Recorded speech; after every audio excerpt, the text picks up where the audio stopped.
Саламатсыздарбы, парламентаризм сабактары көрсөтүүбүздү баштайбыз. Жогорку кеңештин комитеттери жана айрым фракциялар бул аптада өкмөттүн 1 жылдык ишмердүүлүгү тууралуу отчетун укту. Биз мына ушул теманы депутаттар Төрөбай Зулпукаров, Экмат Байпакбаев жана Алтынбек Жунус уулу менен талкууламакчыбыз. Кош келдиңиздер. Адегенде адаттагыдай эле кыскача тасмабыз бар, көрүп алсак. 2016 жылға бекітілген өкмөттүн программасы 90%-га аткарылды. Мындан сырткары Кыргызстанда ар түрдүү сектордук жана тармактык стратегиялык документтер ишке ашырылып жатат. Мыйзамды аткарбагандыгы үчүн сиз бир да өкмөт мүчөсүн же болбосо ведомстволордун башчысын жоопко тарта элексиз. Бул факт. Курулуш тармагы боюнча ал экономиканын алдыга эң жылдырган болуп 7,4%-га курулуш тармагы эсептелип атат да. Ушуга карабастан курулушта өтө көйгөйгөт да. Өкмөттүн токтомдору биринин артынан бири чыга берген. 100-чү токтом, 105, 171, мунун 150, 252 дегендей. Бул бардакта мында чынын айтканда. Айыл чарба кредиттери каралып атканда 7%, ошо Республика Ата журт фракциянын мыйзамычы. Ушул жерде мен өкмөттүн мындай бир колдоо көргөн жокмун. Ана кантип биздин дыйкандар конкурентный болот? Биз азыр баарына тең 7%-дан беребиз деген бул өзү биз каршы эмеспиз. Биз буну колдойбуз, өкмөт толугу менен колдойбуз. Бирок биздин мүмкүнчүлүгүбүз азыр. Мүмкүнчүлүгүбүз ушундай болуп атат. Биз биринчи потребность камсыз кылалы. 15 миллиард сом менен да. Ошону айткым келет да мен. Жарандык авиация боюнча өзүңүз да айтып кеттиңиз, иштерди жүргүзүп атканыңыз. Бирок мына быйыл 11 жыл болот да, жанакыл кара тизмеге түшкөнүбүзгөчү, евро биримдиктегичи. Ошо боюнча 11 жылдан бери бир иш болуп атабы? ЕАЭПке кирген өлкөлөрдүн ичинен дүң продукциясынын өскөнү, ички дүң продукциясынын өскөнү боюнча 3,8% болуп эң көп алган биз экенбиз да. Ошол эле Россия, Белоруссия экономикалык өсүштүн терс динамикасын көрсөтсө, Казакстан 1%, Армения 0,12% экен. Мына буга чейин Кыргыз өкмөтүнүн отчетун укканда көпчүлүк учурда депутаттардан баягы силерди аванс үчүн колдоп коелу, эми эптеп дагы мындан кийин да иштеп бергиле деген баягы тилектер, каалоолор, суроолор көп айтылчу да. Бул ирет мынакей коалициялык көпчүлүк фракцияларда карады, оппозициялык фракциялардын бири, айрым комитеттер карады. Бардык учурда өкмөттүн мына былтыркы отчету жакшы иштедиңиз деген баалар берилип атты да. Эмне үчүн ушундай болду? Себеби эмнеде? Бул 2016 жылдын бюджети бекитилип атканда, мисалы үчүн өкмөт башчы башка киши болчу да. Темир Эргенбаевич болчу. Ошол учурда биз бекитилип атканда жогорку кеңештин депутаттары коалициялык көпчүлүктө ачыктагы айткан. Бул бекитилген бюджетти аткаруу өтө кыйын, өтө амбициозный. Мындайча айтканда бюджет кабыл алып атасыңар, буну аткаруу өтө оор болот деген. Бирок ошого карабастан кийин Темир Эргенбаевич кетип калды. Ошон үчүн бул Сооронбай Шарипович кийинки өкмөт болуп келип атат да. Ошого карабастан мына бизде баягы оор болсо дагы ушул бюджет аткарылышта бир өзгөчө бир катуу аракеттер көрүлдү да. Ошол жагынан мисалы үчүн биз мурдагы жылдардагы эгерде салыштырып карап көрсөк, капиталдык салымдар боюнча беренелерге бөлүнгөн акчалар же болбосо бюджеттен ушул бөлүнгөн жолго бөлүнгөн акчалардын көпчүлүгү мурдагы өкмөттөргө караганда, мисалы үчүн 2016 жылы иштеген өкмөттүн ишинде өтө чоң айырмачылык бар экен да. Ошон үчүн кээ бир кемчилдиктерди карабастан, мисалы үчүн өкмөттүн бүгүнкү күндөгү отчетун депутаттар туура кемчилдиктер сөзсүз бар. Мисалы үчүн ошол эле салыктан 4,5 миллиардга жакын түшпөй калган да. Бирок ошол эле салыктык эмес кирешелер тарабы жагында 5,5 миллиардга жакын акча каражаты кошо кирген. Өзгөртүү болгон 124 миллиард 399 миллион акча менен биз бекитип бергенбиз.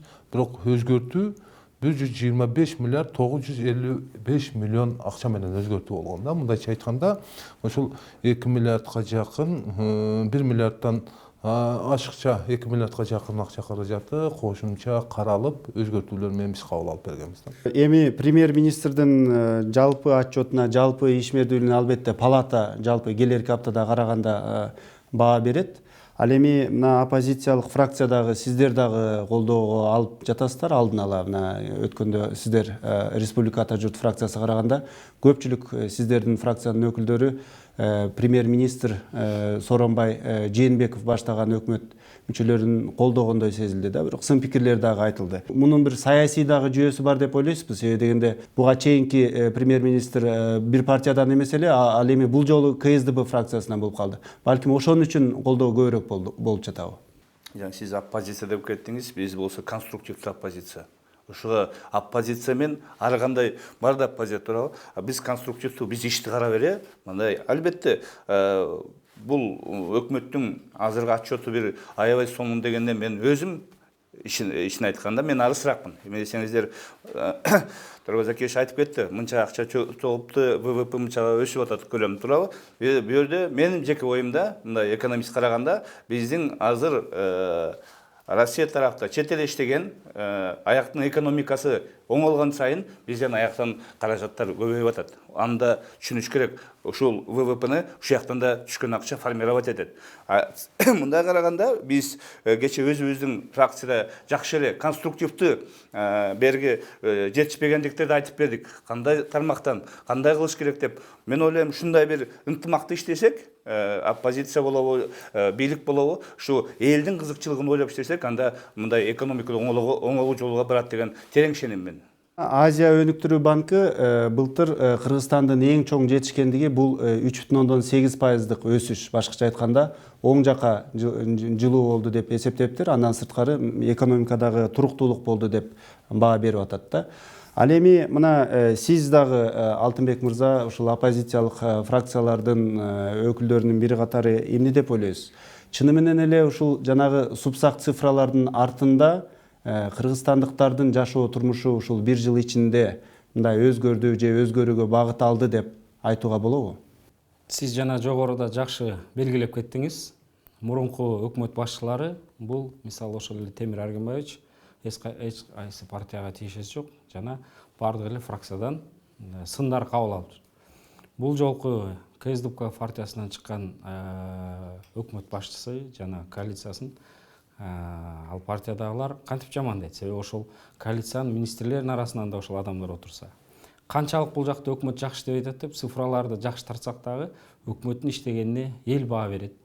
Дүйнөлүк жанагы международный банктар, ошол эле ВВП рейтинг койгондор өздөрү баасын берип атпайбы? Бүгүнкү күндө эң 50 жакыр өлкөлөрдүн катарындабыз. Тышкы карыз быйыл пикке келет обслуживание.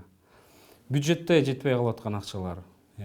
Сооронбай Шарипович жаңы өкмөттү алып келип атканда структурасын алмаштырып, бир эле министерствону мен мисал келтиргим келет. Министерство транспорттан, министерство связь кылып өзүнчө бөлүп, биз жаңы ошол жерден буюрса реформаларды күткөнбүз. Биринчи эле интернет кымбаттады. Кандай деген элде бум болду. Ошол жаңы жетекчилик бизге убада кылган. Ошол бир жыл мурункуда мен кирсем электрондук өкмөт программасын ишке ашырам деп. Эң мына дүйнө жүзү 21-кылымда алдыга кеткен. Ошол эле мисалы Эстония менен алдын ала келишим жасап 26 электрондук өкмөт кирет. Эң жөнөкөй үйүңдө отуруп алып компьютер менен паспорт аласың, квартираңды оформить этесиң. Бул муну өздөштүрөбүз деп. Бүгүнкү күндө биз аны көргөн жокпуз. Жана башка ушундай показательдер кайсы жерде чоң реформа болуп атат. Биз да ошол тууралуу эртең биздин фракцияда жыйын болот. Биз да өкмөткө тиешелүү суроолорубузду бергибиз келет. Ошол эле суроо сизге да, мынакей ушул премьер-министр анын өкмөтүн колдоп турган фракциянын лидерлеринин бир катары сизден сурагым келет да. Чын эле ошол цифралардын бардыгы премьер-министр өзү айтпадыбы? Милдеттемелердин 90%-ин аткардык. Дагы көптөгөн цифралар бар. Азия өнүктүрүү банкы ошол эле жанагы өнүгүүнү, экономикалык стабилдүүлүктү белгилеп атат. Бирок ушул цифралардын артында элдин жашоо турмушу оңолду, бир жылдын ичинде өзгөрдү деп айтууга болобу? Өзгөрүүлөр, мисалы үчүн элдин жашоосу, өзгөрүүлөр ошол мурдагы салыштырмалуу мурдагы өкмөткө карата отчет берилип атат да. Ошон үчүн Азия өнүк турбанкы бир канча мисалы үчүн эл аралык уюмдар ошол кыргыз мамлекетинин баягы ички дүң продукциясы ЭЭПке кирген мамлекеттердин арасында жакшы өсүш болуптур деп ал моюнга алганы чын да. А бирок буну биз өтө чоң жетишкендик 3,8%-ты биз өтө чоң жетишкендик деп биз эсептебешибиз керек. Бул салыштырмалуу жакшы болушу мүмкүн, а бирок элдин жашоосун өзгөртүш үчүн мындан да жакшыраак иштеш керек да. Ошондуктан буну коалициялык көпчүлүккө кирген фракциялардагы же болбосо оппозициялык фракциялардагы кээ бир министрликтерге эгерде кемчиликтер боло турган болсо түз пикирин айтканга, мисалы үчүн кээ бир фракциялар ошол иштеп аткан министрлерди мисалы үчүн кетүү жөнүндө дагы сунуштарды кээ бир депутаттар көтөргөн маселелер бизде массалык маалымат каражаттарына көрүнүп эле турбайбы. Ошондуктан бул нерсени мисалы үчүн салыштырмалуу биз өкмөттүн отчетун кабыл алдык. Эми Кудай буйруса бул өкмөт мына 2017-жылкы негизги бюджетти өздөрүнүн баягы сунуш менен биз бекитип бергенбиз да.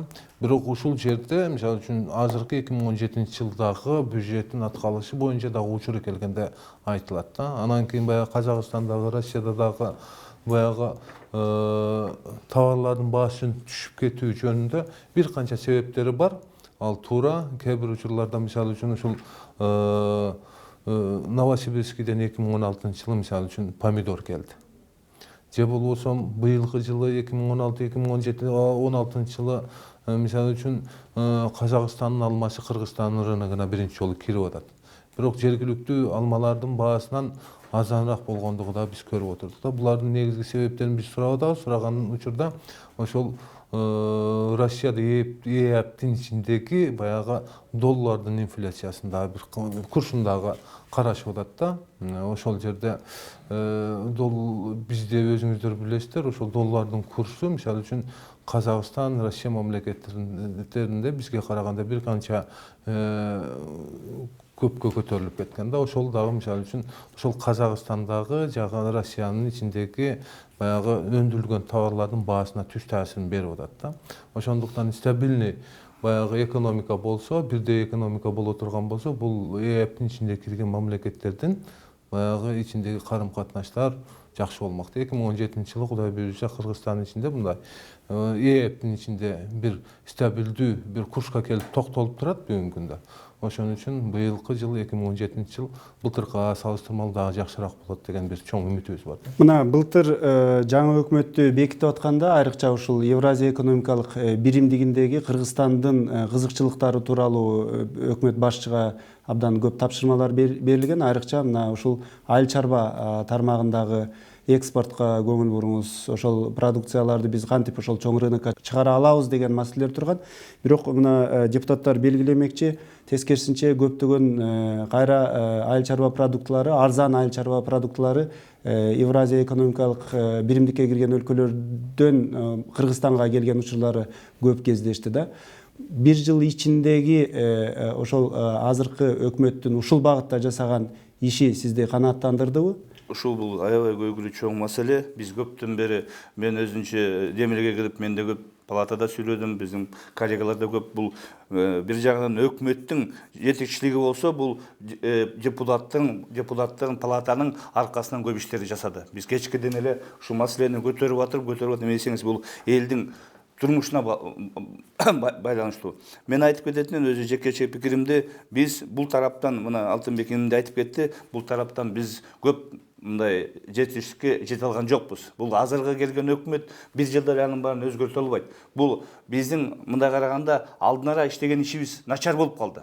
Ошо эске киргенде да биз көбүнчө кичинекей экономикабыз. Биз чоң эки чоң анан калса бир экономикасы, Россиянын экономикасы эң чоң экономиканын бири дүйнө жүзүндө. Ушул жакка кирип атканда биз өзүбүздүн жаңы преференция болобу, өзүбүздүн бизге бир бере турган ушундай бир биримдикке келе турган өзүбүздүн бир сурап, алар бизге бир преференция берип туруп, биздин мына иштеп аткан экономика жаңы өндүрүш каражат хозяйствобузду субъекттарды карап туруп, ушул жерде эмне бизди биякта өтүп атат, эмне кылып атабыз, ушуларды сактоо жолун издегенде болмок да. Азыр карап отсаңыз өзүңүз билесиңиздер, мына биздин эт деп атабыз. Мен комитетке да көтөрүп, кече күнү комитеттен карап чыктык, ветеринария боюнча палатага алып баратабыз. Биздин этибиз азыр малга дейин мына мен ушул кимден ветеринарный главный инспекциядан сурадым да, азыр биздин эт өтүп атабы, Кордойдон ары өтпөйт Казакстанга. Эмесе биз азырга дейин бул маселени чечкен жокпуз. Дагы да бир чоң маселе турат. Бул фитосанитария. Биз лабораторияны жаңадан баштап атабыз. Biz azı sıyımlıktanıp atabız. Biz bunca 3-8% aldık degenler bu altı mekinin turu aytıp ketти. Bizдің elдің turmuşu oңolған жоқ. Бұл ең анан қалса мына кече күнү мен ушул палатада да айттым эле, Өзбекстан болсо ЕРСке кирбей эле 128 000 тонна былтыр көксөктү Россияга эмбаргодан көйүн киргизбеди, санкция киргизгенден көйүн Европа. Булар өз нишасын издеп баштады. Биз бул 4 000 тоннанын тегерегиндекебиз. Хотя биз аерде биринчи болушубуз керек.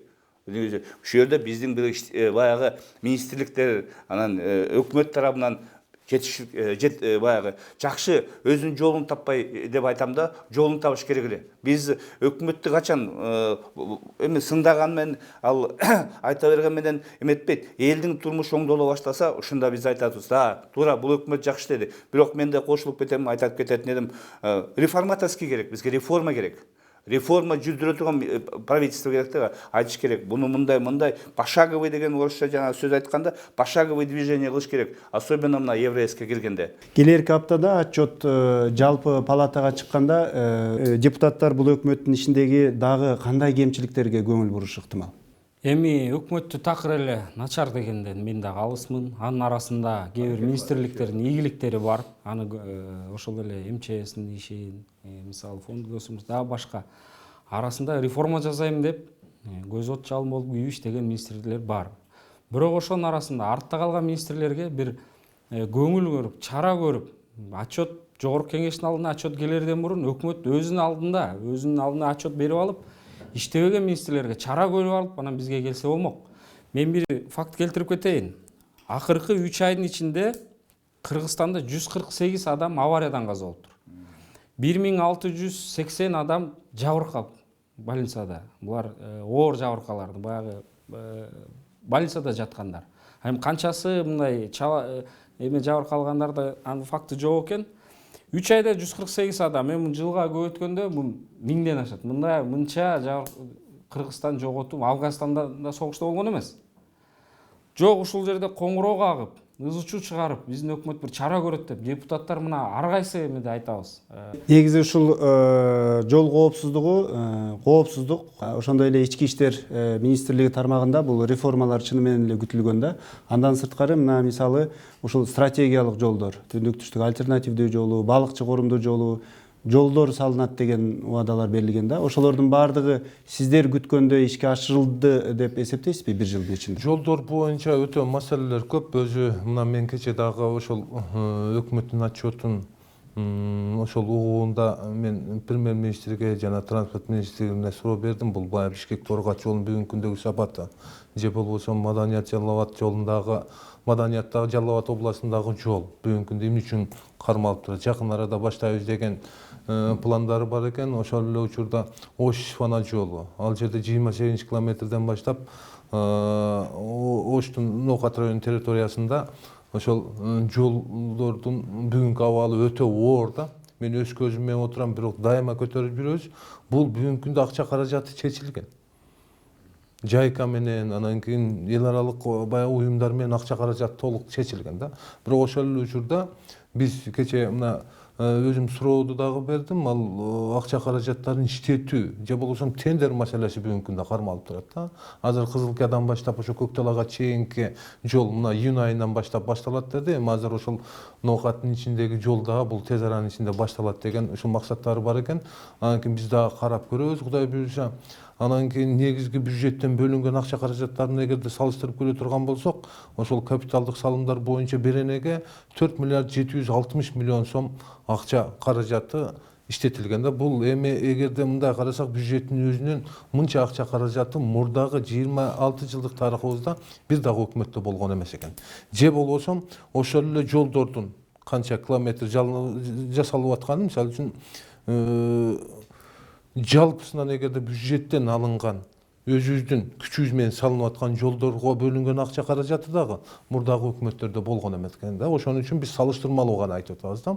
Коопсуз шаар боюнча өзүңүздөр билесиздер, 2012 жылы бул 2011 жылы көтөрүлгөн, 2011 жылы 2012 жылы бул ошо 78 миллиондун тегереги болуш керек. Кытайлык бир фирма утуп алып, ошол учурда дагы ошол өкмөткө, ошол учурдагы баягы тендер өткөргөн мамлекеттик баягы кызматкерлерге сын пикир болгон.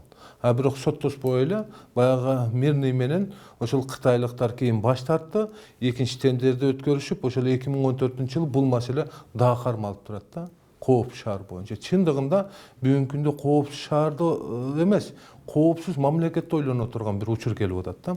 Бул өзү негизи чындыгында баягы мировой практиканы дагы айтып кетти да. Мына Дүйшөмбү шаарын эле эгерде ала турган болсок, ал жерде мисалы үчүн ушул камераларды койгондон кийин, коопсуз шаар иштей баштагандан кийин баягы жол кырсыгы 40%га чейин азайгандыгы бул аныкталды да. Ошондуктан биз өзү негизи бул азыр өкмөттүн астына койдук. Бул тапшырма боюнча 2017 жылы ушул жылдын ичинде бул тармакты ишти башташ керек да. Анан кийин өзүңүздөр билесиздер, буну коопсуз шаар боюнча маселени эми баягы хозяйственный хозяйствону түшүнбөгөн, мисалы үчүн МВДга берип койгон да. Буну Бишкек шаарына бериш керек учурундачы. Ошондуктан эмне үчүн мындай чечимдер кабыл алынган учурда биз бүгүнкү күнгө чейин суроолорубуз бар. Кээ бирлери мисалы үчүн биздин арабызда депутат болуп отурат. Ошол учурунда ишке ашыра албай калгандарчы. Кээ бирлери мисалы үчүн бүгүнкү күндө сын пикир айтып отурат да. Анан кийин биз негизгиси эми бирөөнү күнөөлөбөй, ушул маселени чечип кетүү жолуну издеп табышыбыз керек. Мына жыл сайын эле ошо өкмөттүн отчету караларда жыл сайын дээрлик Кыргызстанда бул баягы өнөкөт сыяктуу болуп калды. Премьер-министр алмашат. Жыл сайын же болбосо алмашат деген сөз тарайт. Бул жылы кандай болот? Мынакей премьер-министр Сооронбай Жээнбеков пиардан алыс, саясат менен иши жок. Анан жанагындай сиздер айтып аткандай бир кескин реформаларды көрсөтө алган жок. Бирок экономикалык туруктуулукту камсыз кылып берди. Ушул премьер-министрдин, ушул өкмөттүн мындан аркы тагдыры эмне болушу ыктымал? Палата ооба же жок деген добуш берсе. Өкмөттүн бат-бат алмашканына негизи биз каршыбыз. Ар бир адам иштеш керек. Бирок иштей албай, алдыга тарта албай, реформа көрсөтпөгөн өкмөт жетекчиси чара көрбөй атат. Биз кайсы министерстводан мындай кызматтан алды? Кайсы? Мына иш козгоп, ошондон кийин гана Кыргыз Телекомду иштен алып атат. Башка тармактардан, мисалы энергия секторунан кайсы бир реформаларды, то есть артка тартып аткан арасында ошол өкмөткө сөз тийгизип аткан министрликтерден бир чара көргөн жокпуз. Эми бул эки тармак менен айтсак болот да. Өкмөттүн туруктуулугу боюнча биринчи мисалы үчүн бүгүнкү күндөгү өкмөттүн жумушу, анан кийин ал ичердеги бүгүнкү күндө коалициялык өкмөт. Коалициялык өкмөткө мисалы үчүн фракциялар кирет. Коалиция түзүлөт, фракциялар коалициясы анан кийин өкмөт түзүп атпайбы? Анан кийин бул жерде профессионалдык деңгээлде. Туруктуу өкмөт, профессионалдуу өкмөт түзүш үчүн биз келечекте мисалы үчүн ошол шайлоо кодексин өзгөртүү киргизишибиз керек. Негизгиси баягы шайлоодогу өтүү барерин көтөрүшүбүз керек. Болбосо жыл сайын эле ушул маселе козголо берет экен да. Канчалык эгерде көтөрө турган болсок, мисалы үчүн парламенттин ичинде мисалы үчүн 3 же 4 фракция калышы мүмкүн да. Канча фракция азая турган болсо өкмөттүн туруктуулугу ошончолук күчөйт. Маегиңиздерге рахмат. Ушуну менен бизге бөлүнгөн убакыт соңуна чыкты. Парламентаризм сабактары көрсөтүүбүздө биз бүгүн өкмөттүн 1 жылдык отчетун үстүртөн талкууладык. Саламатта калыңыздар.